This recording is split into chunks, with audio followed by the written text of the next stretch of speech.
The evening sky over New York City glowed with the soft orange and pink hues of sunset as the final rays of light bounced off the glass skyscrapers. In the heart of Manhattan, nestled between two modern buildings, stood the Golden Leaf, a restaurant known for its five-star cuisine and exclusive clientele. Inside, the atmosphere buzzed with quiet conversation, gentle laughter, and the soft clink of expensive silverware against fine china. Crystal chandeliers cast a warm glow over the diners, most of whom were dressed in clothing that cost more than what many people made in a month. At the center table sat Robert Hayes, his presence commanding attention without him having to say a word. At 42, Robert had built his tech empire from nothing, turning a small startup in his garage into ByteForge Technologies, now worth billions. His salt and pepper hair and the slight crinkles around his eyes when he smiled gave him a distinguished look that graced the covers of business magazines regularly. Tonight, Robert celebrated. After months of negotiations, he had finally closed a deal to acquire his biggest competitor, a move that would reshape the tech landscape. Around him sat his inner circle, his chief financial officer, Greg, his legal advisor, Patricia, and two board members, Thomas and Vanessa. To the future of ByteForge, Robert said, raising his glass of expensive champagne. The others joined in the toast, their faces glowing with the satisfaction of victory and the promise of even greater wealth. The look on Henderson's face when you countered his final offer, Greg chuckled, loosening his tie. Priceless. He never saw it coming, Patricia added, her designer dress catching the light as she leaned forward. You played that perfectly, Robert. Robert nodded, accepting the praise with the casual confidence of someone used to winning. He glanced around the restaurant, taking in the other diners, Hollywood celebrities, foreign diplomats, Wall Street executives, the usual crowd at the Golden Leaf. His eyes paused briefly on a young woman serving a table near the windows. She moved with quiet efficiency, her dark hair pulled back in a simple bun. Unlike the other servers who seemed to blend into the background, something about her stood out to Robert. Perhaps it was the focused intelligence in her eyes or the way she carried herself, like someone playing a part, rather than someone who belonged in it. When she approached their table, Robert noticed her nameplate, Elena. Would you care for another bottle of the Dom Perignon, sir? She asked, her voice clear but not overly familiar. Why not? Robert replied. We're celebrating tonight. Very good, sir, Elena said with a polite smile. And may I suggest the chef's special dessert this evening? It's a gold leaf creme brulee with wild berries from the Hudson Valley. As Elena described the dessert, Robert noticed something unusual about her hands. They were graceful, with long fingers, not the hands of someone who had spent a lifetime carrying trays. Her nails were cut short and practical, but her fingers moved with a musician's precision as she gestured slightly while talking. That sounds perfect, Robert said. Bring 5. As Elena walked away, Vanessa raised an eyebrow at Robert. She's pretty, she remarked with a knowing smile. Robert shook his head. Just observing. There's something interesting about her. Always the businessman, Thomas laughed. Analyzing everyone. The conversation shifted to their plans for restructuring the newly acquired company. More champagne arrived, and with each glass the group grew more relaxed and boisterous. Their laughter became louder, drawing occasional glances from nearby tables. By the time Elena returned with their desserts, Robert had loosened his tie and rolled up his sleeves. The champagne had warmed his blood and lowered his usual careful barriers. Everything is excellent, he told Elena as she set down the final dessert plate. The food, the service, this place never disappoints. Thank you, sir. We aim to please, Elena replied with that same measured smile. Robert's eye caught something across the room, a beautiful grand piano positioned in the corner, its black surface gleaming under the chandelier light. He'd never noticed anyone playing it during his many visits to the Golden Leaf. That piano, Robert said, gesturing toward it. Is it just for show or does someone actually play it? Elena followed his gaze. On weekend evenings we have a pianist, sir, but not on weeknights. Shame, Robert said, a playful mood taking hold as the champagne continued to work its magic. A beautiful instrument like that should be played. Greg snorted into his champagne. Remember when you tried to take piano lessons, Robert? Your teacher practically begged you to stop. The table erupted in laughter and Robert grinned. Not all of us can be good at everything, he admitted. Though I would have stuck with it if I'd had the time. Elena began to step away, but Robert, feeling mischievous and riding high on the success of the day, called out to her. "Hey, Elena," he said, his voice carrying a bit louder than he intended. "Do you play?" Elena paused, turning back to face him. "Sir?" Robert gestured to the piano again. "The piano. Do you play?" "You have pianist's hands." A flicker of something, surprise perhaps or discomfort, crossed Elena's face. The restaurant manager, a tall man in an impeccable suit, glanced over from his position near the entrance. Elena began, then stopped herself. She seemed to be weighing her words carefully. "That's not part of my duties here, sir." Robert waved his hand dismissively. "Oh, come on. I'm just curious. You work around that beautiful instrument every day. I bet you've been tempted to try it at least once." His companions exchanged glances, sensing perhaps that Robert was pushing the boundaries of appropriate behavior.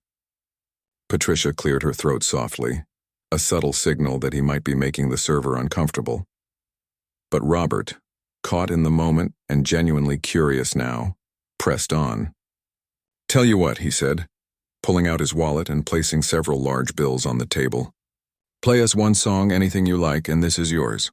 No strings attached." Now the discomfort at the table was palpable. Thomas shifted in his seat and Vanessa's smile became fixed. But Robert didn't notice. His attention focused entirely on Elena. Elena looked at the money, then back at Robert. Her expression was unreadable, but something had changed in her posture. The restaurant had grown quieter, as nearby diners picked up on the tension of the moment. The manager began walking toward their table, clearly prepared to intervene. Robert realized suddenly that his joke might have gone too far, that he might have put the young woman in an awkward position. He was about to apologize, to say he was just kidding, when Elena spoke. "Excuse me for a moment." "Please," she said quietly. She turned and walked away from the table, and Robert felt a sinking feeling in his stomach. He'd embarrassed her, and now she was probably going to complain to her manager. "That wasn't your finest moment," Patricia murmured. "I was just joking around," Robert said, defensive now. "I didn't mean to—" His words trailed off as he realized Elena wasn't walking toward the manager or the kitchen. Instead, she was walking directly toward the piano. The manager stopped in his tracks, watching with surprise as Elena approached the grand instrument. Other servers paused in their duties, turning to look. A hush fell over the nearest tables as diners sensed something unexpected was about to happen. Elena reached the piano and paused. For a brief moment, she stood perfectly still beside it, as if gathering herself. Then, with a fluid movement that seemed to transform her entire being, she gently lifted the cover from the keys and sat down on the bench. Robert and his companions stared in amazement. The waitress adjusted the bench slightly, like someone who knew exactly where she needed to be positioned. She straightened her back, raised her hands over the keys, and took a deep breath. The restaurant had fallen completely silent now. Every eye was on the young woman in the server's uniform sitting at the grand piano that had, until this moment, been merely an elegant decoration in the upscale restaurant. Robert felt his heart beating faster. What had he done? Had he put this woman's job at risk with his careless challenge? Would she play something simple and be done with it? Or would she embarrass herself trying? He couldn't have known then how this moment would change everything. For her, for him, and for everyone watching. As Elena's fingers hovered over the keys, time seemed to stand still. The entire restaurant frozen in anticipation of what would happen next. Robert Hayes, the billionaire who had jokingly challenged a waitress to play the piano, had no idea that his impulse was about to set in motion events that would impact many lives, beginning with the first notes that were seconds away from filling the room. The moment Elena's fingers touched the piano keys, the atmosphere in the golden leaf changed. Her first notes were soft, almost tentative, a gentle introduction that floated across the restaurant like a whisper. But even in those initial seconds, something unexpected happened. The random conversations that had been buzzing throughout the room fell silent. Forks paused midway to mouths. Glasses hovered just above tables. Everyone turned to look. Elena played the opening bars of Chopin's Ballade No. 1 in G minor, a piece known among pianists as one of the most technically challenging and emotionally complex compositions ever written. Her fingers moved with practiced precision, finding each key with perfect timing and pressure. At Robert's table, The reaction was immediate. Greg's mouth fell open slightly. Patricia set down her champagne glass with a careful, deliberate movement. Thomas and Vanessa exchanged glances of astonishment. "My God," Thomas whispered. Robert couldn't speak. He sat perfectly still, watching Elena's transformation. Gone was the quiet, efficient server who had been nearly invisible to the diners she served each night. In her place sat an artist completely absorbed in her craft. Her back had straightened, her chin lifted, and her hands, those hands he had noticed earlier, now moved across the keyboard with breathtaking skill. As the piece progressed, Elena's playing grew more confident. The music swelled and receded like ocean waves, building toward emotional peaks before falling into gentle valleys of sound. Her body swayed slightly with the rhythm, her face a study in concentration and emotion. The restaurant manager stood frozen near the entrance, his expression a mixture of shock and something else, perhaps pride. He made no move to stop her. Instead, he, like everyone else, seemed captivated by the unexpected performance unfolding in his dining room. From the kitchen, the chef and his staff appeared in the doorway, drawn by the music. Busboys stopped clearing tables. Other servers stood motionless, trays still in hand, watching their colleague with new eyes. The piece moved into its middle section, growing more complex and passionate. Elena's playing remained flawless, her left hand providing a steady foundation while her right hand executed runs and trills that would challenge even seasoned concert pianists. For Robert, time seemed to stand still. The business deal that had seemed so important just minutes ago faded into insignificance compared to the art being created before him. He found himself holding his breath during particularly difficult passages, then releasing it in wonder when Elena navigated them with apparent ease. "She's incredible," Patricia murmured, her legal mind that normally dissected everything into problems and solutions, now completely surrendered to the beauty of the moment. As the music built toward its dramatic conclusion, Elena seemed to forget where she was entirely. Her eyes closed, her expression reflecting the emotional journey of the piece. Sometimes peaceful, sometimes tormented, always intensely focused. A single strand of hair had come loose from her bun and fell across her cheek, but she didn't notice. The final section of the ballade arrived, a tempest of notes that required not just technical skill, but emotional depth to perform convincingly. Elena's hands flew across the keyboard, building to the powerful climax. The sound filled every corner of the restaurant, bouncing off the high ceilings and wrapping around the stunned diners. And then, with a final flourish, she played the last notes, a decisive, resonant conclusion that seemed to hang in the air even after her hands lifted from the keys. For 3 heartbeats, complete silence enveloped the golden leaf. Not a single person moved or spoke. It was as if everyone present needed a moment to process what they had just witnessed, to return to reality after being transported by Elena's playing. Then the applause began. It started with a single person, an elderly man sitting near the piano, and quickly spread. Throughout the entire restaurant, people rose to their feet. Some wiped tears from their eyes. Others simply shook their heads in disbelief.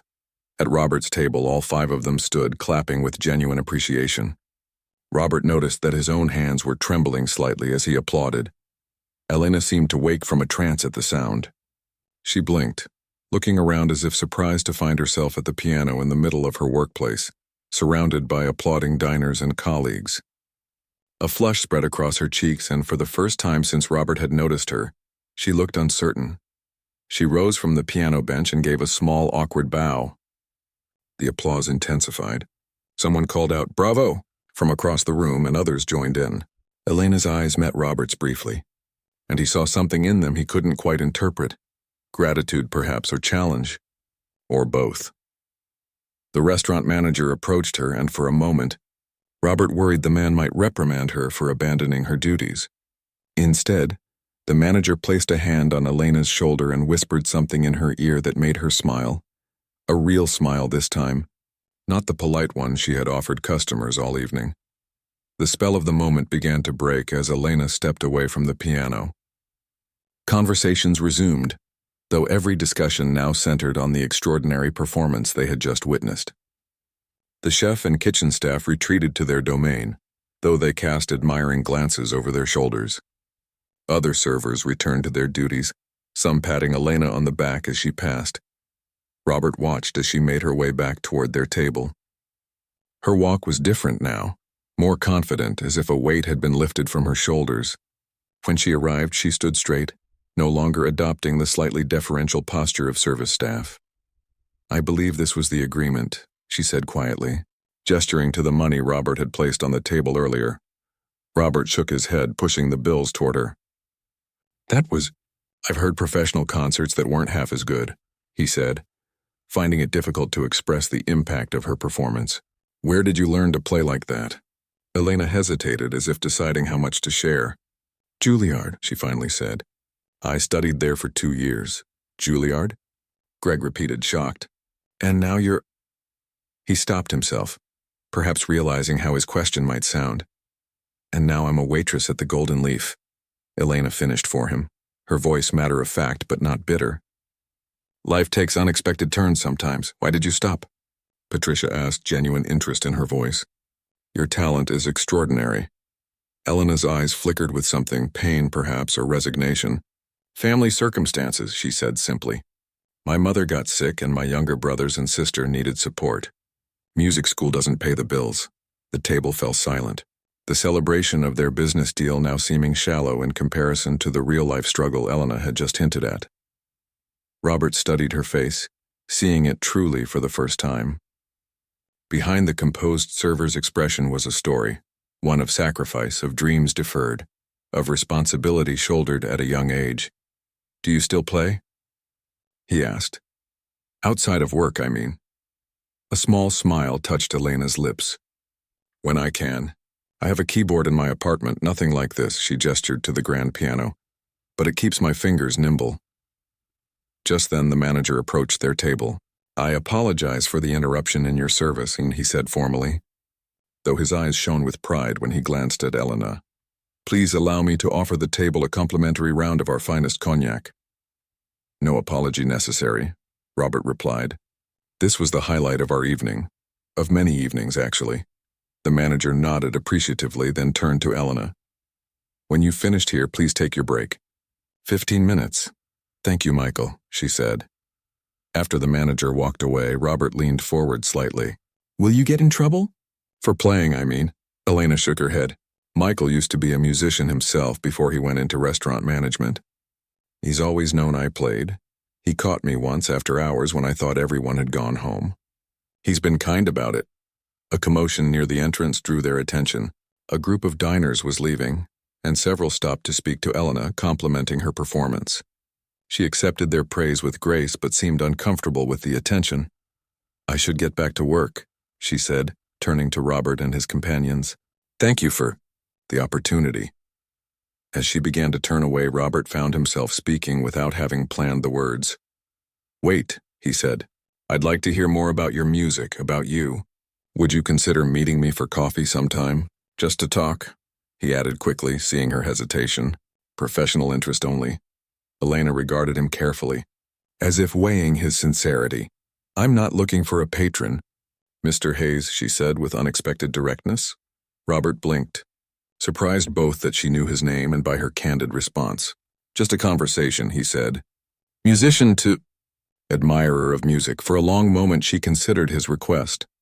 Around them the restaurant had largely returned to normal, though people still glanced their way occasionally. Finally, Elena nodded once. "I have a break at 3 tomorrow afternoon. There's a coffee shop around the corner, Wilson's. 15 minutes is all I can spare." Before Robert could respond, she turned and walked away, resuming her duties as if the extraordinary interlude at the piano had never happened. But something had changed, not just for Elena and Robert, but for everyone who had witnessed her play. The evening continued, the cognac arrived, and Robert's table resumed their celebration. But their conversation had shifted. Instead of business strategies and profit margins, they spoke of talent and circumstance, of paths not taken, of the surprising depths hidden within people we pass every day without truly seeing. And throughout the remainder of the night, Robert found his eyes drawn repeatedly to Elena as she moved efficiently between tables, the waitress who had, for a brief, magical moment, revealed herself to be something much more. The next day arrived with a steady autumn rain that washed the city streets and turned the sky a muted gray. Robert sat in Wilson's coffee shop 15 minutes early, having chosen a quiet corner table away from the windows. He'd dressed casually in jeans and a simple navy sweater, a deliberate choice to appear less intimidating than his usual tailored suits. He felt oddly nervous, which surprised him. Robert Hayes didn't get nervous. He'd faced down boardrooms full of hostile executives, given speeches to thousands, and negotiated billion-dollar deals without his pulse quickening. Yet here he was, tapping his fingers against his coffee cup, checking his watch every few minutes, wondering if Elena would actually show up. Wilson's was nothing like the upscale restaurants and cafes Robert typically frequented. It was small and slightly worn around the edges, with mismatched furniture and local art hanging on brick walls. The coffee, however, was excellent, rich and complex without pretension.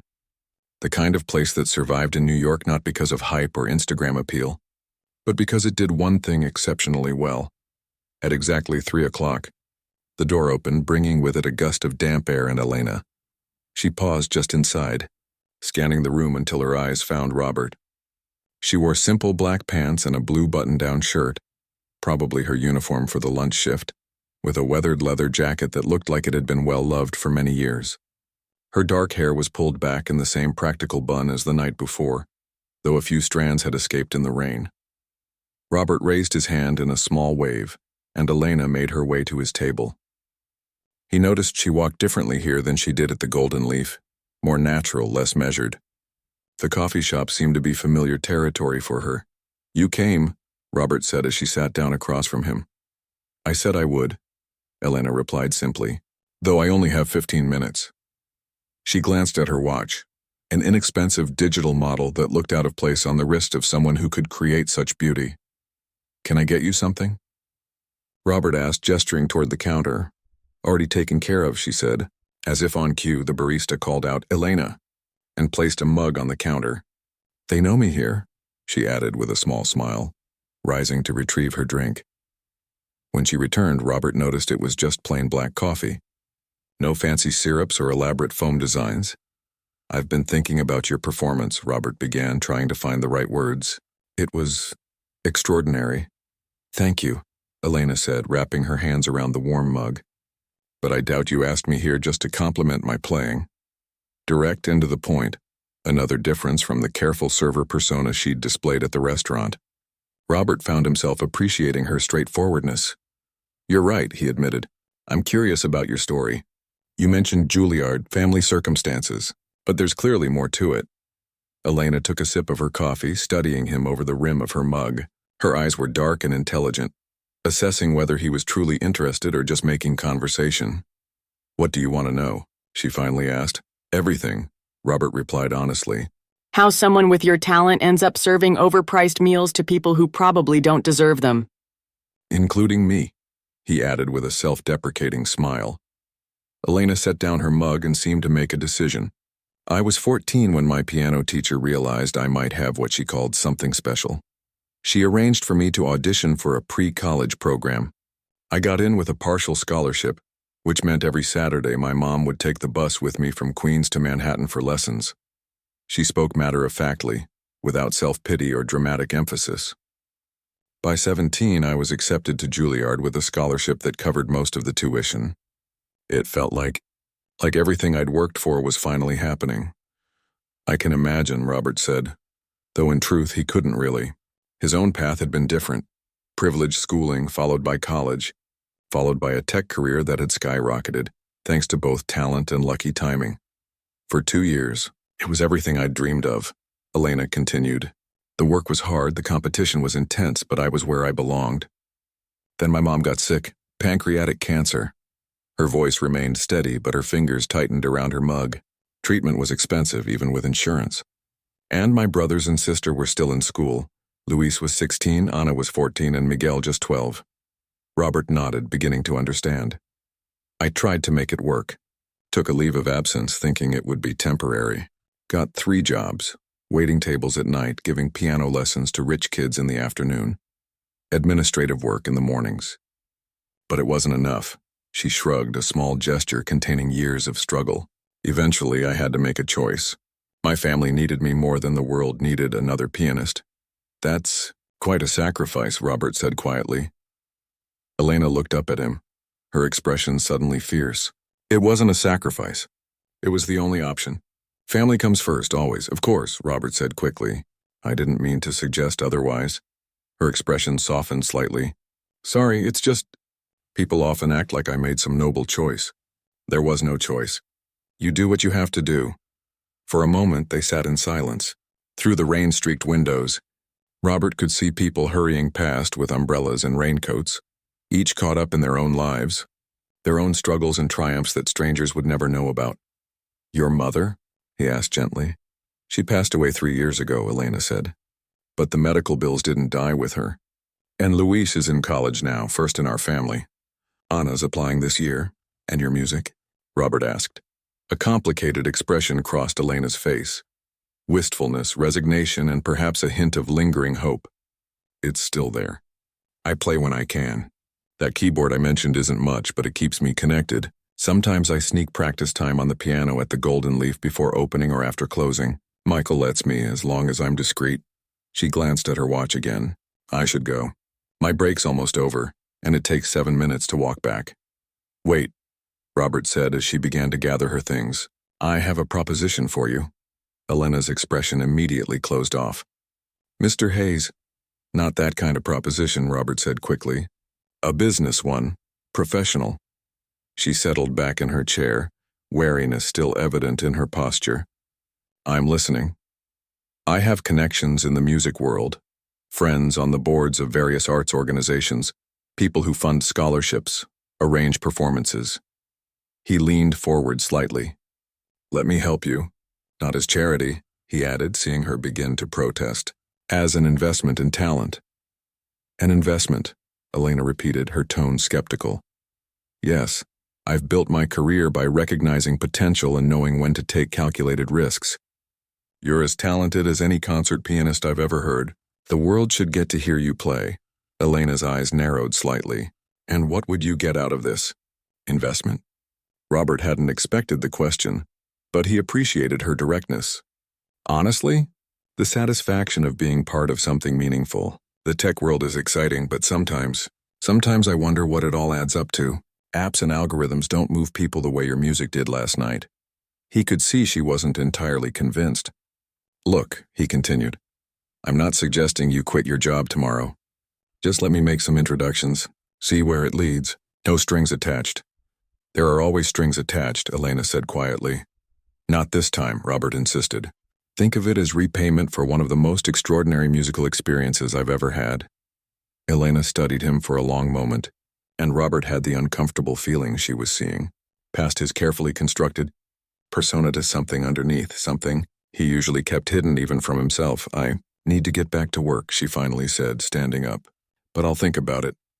That's all I ask, Robert said, rising as well. Can I give you my card?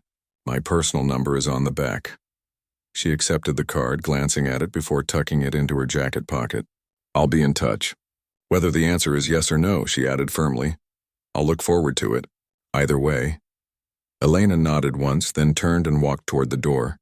The bell jingled as she stepped out into the rain, pulling her jacket collar up against the weather before disappearing into the flow of pedestrians. Robert sat back down, finishing his now lukewarm coffee. The meeting had been brief, barely 10 minutes, but he felt changed by it somehow.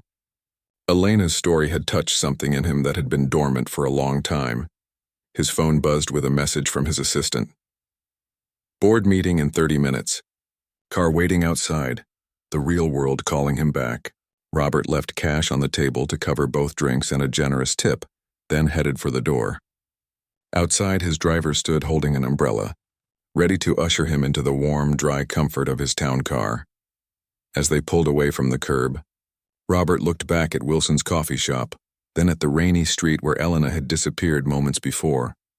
Two different worlds, briefly intersecting before continuing on their separate paths. But perhaps not separate for long, he thought, as the car merged into the Manhattan traffic and carried him back toward his world of steel and glass. Board meetings and billion-dollar decisions. His phone buzzed again with another reminder. Robert silenced it without looking, For once, his mind wasn't on business. Instead, he found himself wondering what Elena was doing at that exact moment, and whether she would call. 3 days passed with no word from Elena. Robert found himself checking his phone more often than usual, wondering if he'd misjudged their conversation. Maybe his offer had seemed condescending rather than helpful, or perhaps she simply wasn't interested in returning to the world of music she'd left behind. On the 4th day, Robert sat in his corner office overlooking the Manhattan skyline, half listening to his development team explain the latest improvements to their flagship software. The autumn rain continued outside, streaking down the floor-to-ceiling windows and turning the city into a blur of gray and muted colors. "So what do you think about the new interface design, Robert?" asked Diane, his head of product development. Robert blinked, realizing he'd been staring at his silent phone instead of the presentation on the large screen. "I'm sorry, could you go back a slide?" Diane gave him a curious look but nodded, returning to the previous screen. The entire team seemed to notice their usually laser-focused CEO was distracted today. Robert forced himself to concentrate, pushing thoughts of Elena and her music to the back of his mind. After the meeting ended and his team filed out, Robert's assistant knocked lightly on his open door. "There's someone here to see you," she said. "And Elena Rodriguez? She doesn't have an appointment, but she says you'll want to speak with her." Robert sat up straighter. "Yes, please send her in." A moment later, Elena appeared in his doorway. She looked different today, not in her waitress uniform or casual clothes, but in a simple dark blue dress that looked both professional and timeless. Her hair was down, falling in soft waves past her shoulders, making her appear younger and less guarded than before. "I hope I'm not interrupting," she said, glancing around his spacious office with its minimalist furniture and impressive art collection. "Not at all," Robert said, standing and gesturing toward one of the chairs across from his desk. "Please sit down. Can I get you anything? Coffee? Water?" "No, thank you." Elena sat, placing her worn leather bag beside her. She seemed calm but determined, as if she'd made an important decision. "I've been thinking about your offer, and—" Robert tried to keep his voice neutral, though he felt unexpectedly hopeful. "I have some questions first," she said, "and conditions." Robert couldn't help smiling. Most people who came to his office, even high-level executives, approached him with deference. Elena spoke to him as an equal, despite the obvious power imbalance between them. "That seems fair," he said, leaning back in his chair. "Ask away." Elena took a deep breath. "What exactly are you offering?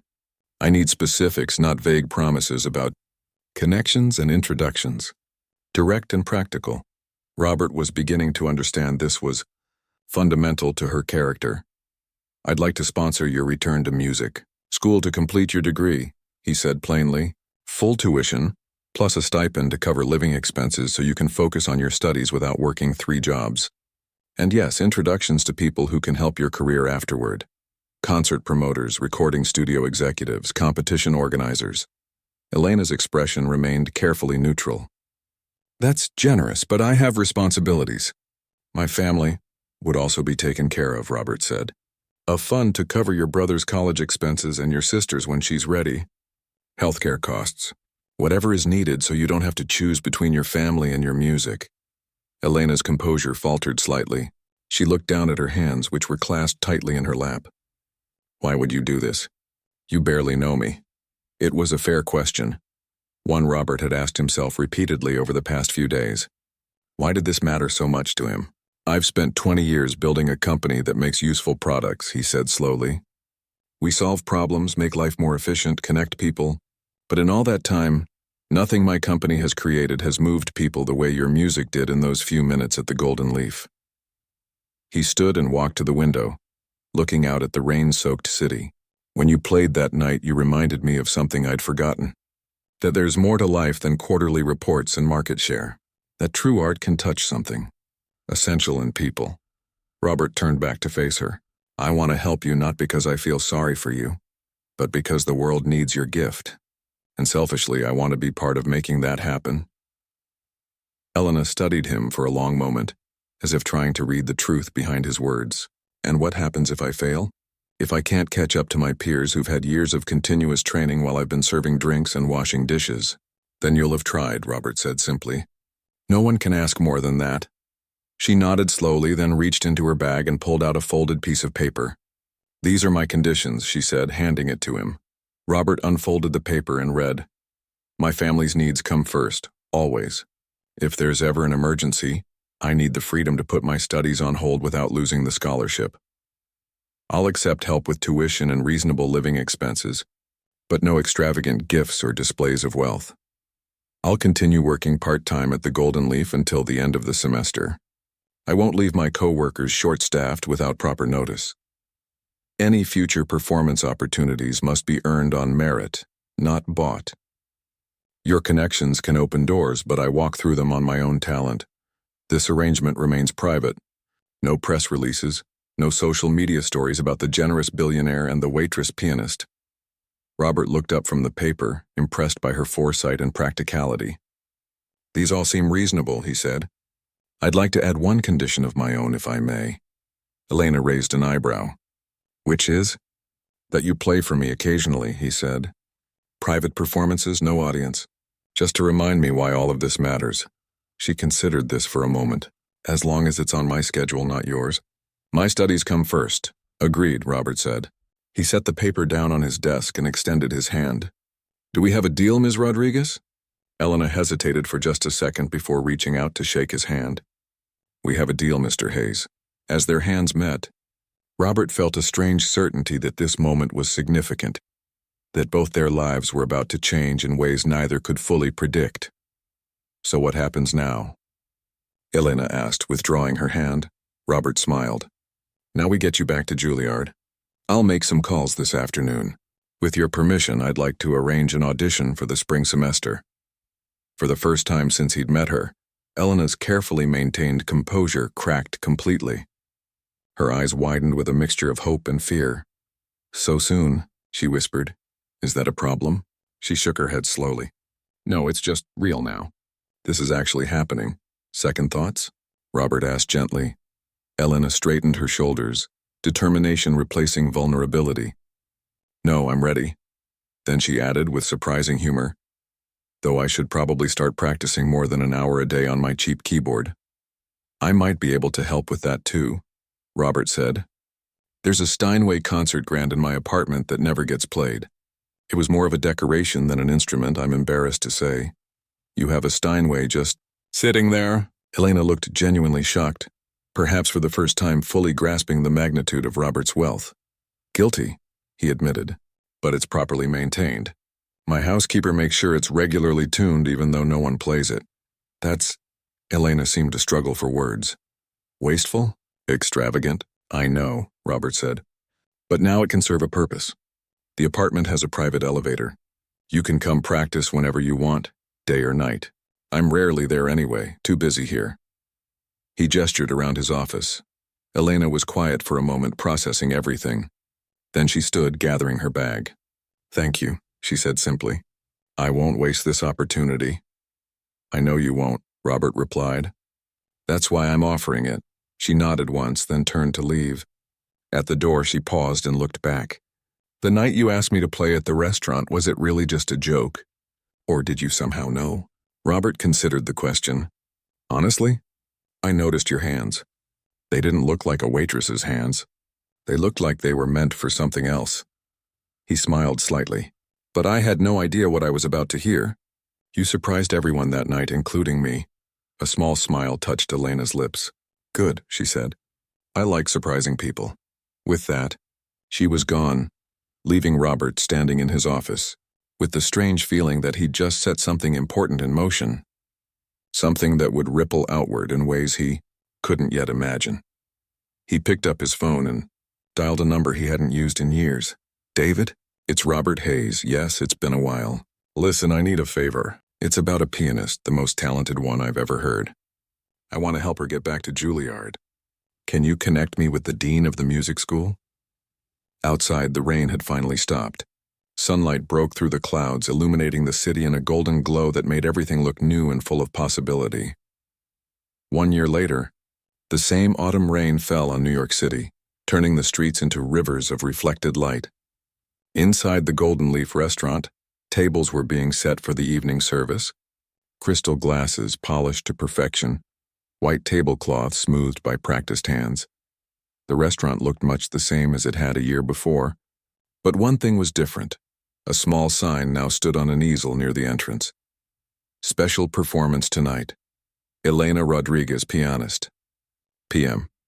In the kitchen, the staff worked with the controlled chaos typical of high-end restaurants before opening. Michael, the manager, checked his watch and nodded to one of the servers. "Time to set up the flowers," he said, gesturing to several elegant arrangements waiting near the door. The front door opened, bringing with it a gust of damp air and Robert Hayes. He looked different than he had a year ago, more relaxed, his tailored suit traded for dark jeans and a cashmere sweater. His hair was slightly longer and he'd grown a short, well-trimmed beard. "Mr. Hayes," Michael greeted him warmly. "You're early." "I wanted to make sure everything was perfect," Robert said, glancing around the restaurant. "Is she here yet?" Michael shook his head. "Not yet. She called to say she's running a bit late. Something about her brother's flight being delayed." Robert nodded, unsurprised. Family still came first for Elena, as it always had. "Can I see the program?" he asked. Michael handed him a small, elegantly printed card. Robert read through the list of pieces Elena would perform tonight, smiling at her selections, challenging works that showcased her remarkable technical skill, but also pieces filled with emotion and humanity. Just like Elena herself, the past year had been transformative. Elena's audition at Juilliard had stunned the faculty, not just because of her natural talent, but because of the depth and maturity her playing had gained during her years away from formal study. She'd been readmitted with a full scholarship, with the dean himself calling Robert to say they would have accepted her, even without his influence. Elena had kept her promise to finish out the semester at the Golden Leaf, working weekends while beginning her studies. Her co-workers had thrown her a celebration on her last day, presenting her with a framed photo of her at the piano that famous night. It now hung in her practice room at school. Robert had kept his promises too. Elena's family was taken care of. Luis would graduate college debt-free next spring, and Anna had started her freshman year at NYU. The medical bills were paid, and a trust had been established for young Miguel's education. Most importantly, Robert had respected Elena's independence. He'd opened doors, but she'd walked through them on her own merit. Tonight's performance was proof of that. It had been Michael's idea, not Robert's, to invite Elena back to play where her journey had begun. The door opened again, and Elena hurried in, slightly breathless from rushing. She wore a simple but elegant black dress, her hair swept up in a more sophisticated version of the practical bun she'd worn as a server. But it was her face that showed the greatest change. Gone was the careful mask of the waitress, replaced by a quiet confidence that came from reclaiming her true identity. "I'm so sorry I'm late," she said. "Luis's flight from Boston was delayed, but they're on their way from the airport now." "No problem at all," Michael assured her. "We still have an hour before the performance." Elena spotted Robert and walked over to him, giving him a quick hug. Their relationship had evolved into something neither had expected. Not romance, but a deep friendship based on mutual respect and shared passion for music. "Nervous?" Robert asked. Elena laughed. "Strangely, no. This feels right, coming back to where it all started." She glanced around the restaurant. "Though it looks different from this side." "You look different too," Robert said. "In a good way. I feel different," she admitted. "Like I've finally become who I was supposed to be all along." A staff member approached to show Elena to the small room they'd prepared for her to warm up and collect her thoughts before the performance. As she turned to follow, she paused and looked back at Robert. "Thank you," she said simply. "For everything." Robert shook his head. "I just helped clear the path. You did all the hard work." "Still," Elena insisted, "not many people get second chances like this."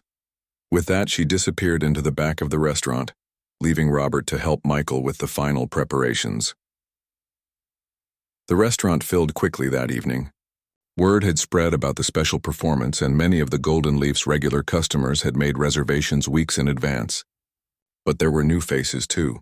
Professors from Juilliard, music critics, and several of Robert's connections from the arts world. Elena's family arrived, Luis looking collegiate and proud, Anna excited and slightly overwhelmed by the fancy setting, and teenage Miguel trying hard to appear cool despite his obvious awe. They were seated at the best table right near the piano. At precisely 8 o'clock, Michael stepped to the center of the room and gently tapped a spoon against a crystal glass. The conversations quieted as all eyes turned to him. Ladies and gentlemen, welcome to the Golden Leaf. Many of you are regular guests, but some of you may not know the story behind tonight's special performance. He went on to tell a simplified version of what had happened 1 year ago. How a talented pianist working as a waitress had stunned everyone with an impromptu performance. How that night had set in motion events that would change her life. It is my great pleasure to welcome back to the Golden Leaf, not as a server but as the artist she was always meant to be, Ms. Elena Rodriguez. The applause was warm as Elena entered the dining room and made her way to the piano. She paused to embrace her brothers and sister before taking her seat at the bench. The same grand piano where everything had changed now waited for her, its lid raised to project the sound throughout the room. Elena adjusted the bench slightly, just as she had that night a year ago.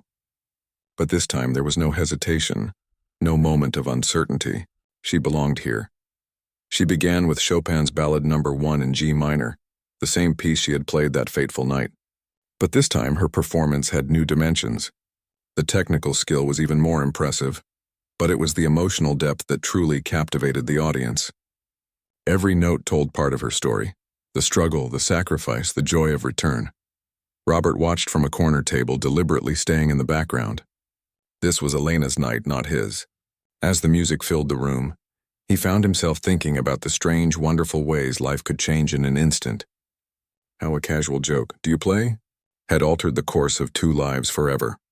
When Elena finished the ballade, the applause was thunderous. She smiled, acknowledging it with a graceful nod before continuing with her program. For the next hour, she held the room spellbound, playing not just classical pieces but also her own compositions, works that blended her classical training with influences from her family's musical heritage. For her final piece, she played something new, a composition she had written specifically for this night. As she introduced it, her eyes found Robert's across the room. "This piece is called Second Chancing," she said. "It's dedicated to everyone who has ever helped someone else find their way back to their true path." The piece began softly, with a simple melody that gradually built in complexity and emotion.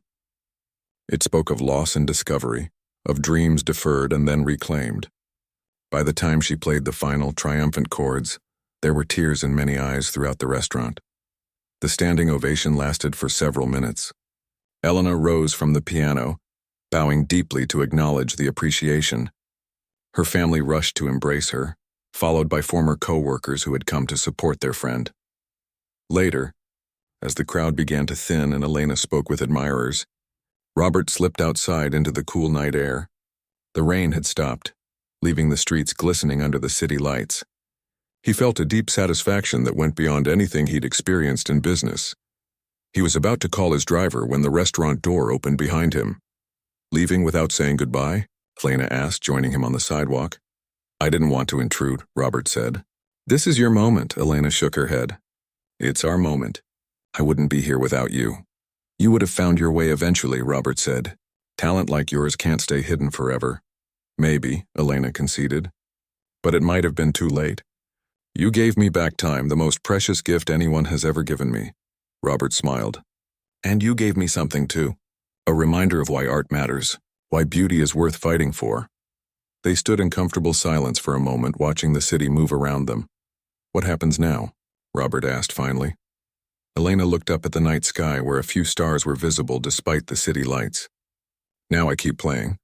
I finish my degree. I see where the music takes me. And what about the Golden Leaf?"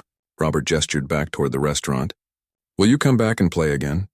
Elena smiled, her eyes bright with possibility. "I think I will. It's good to remember where you came from, even as you're figuring out where you're going."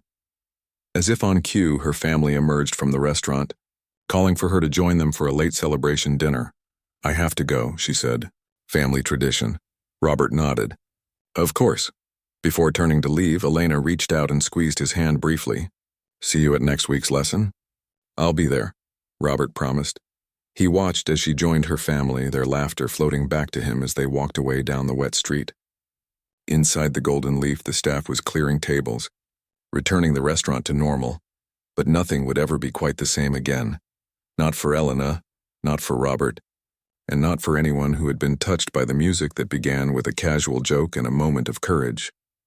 Robert smiled to himself as he turned and walked in the opposite direction, for once in no hurry to go anywhere at all.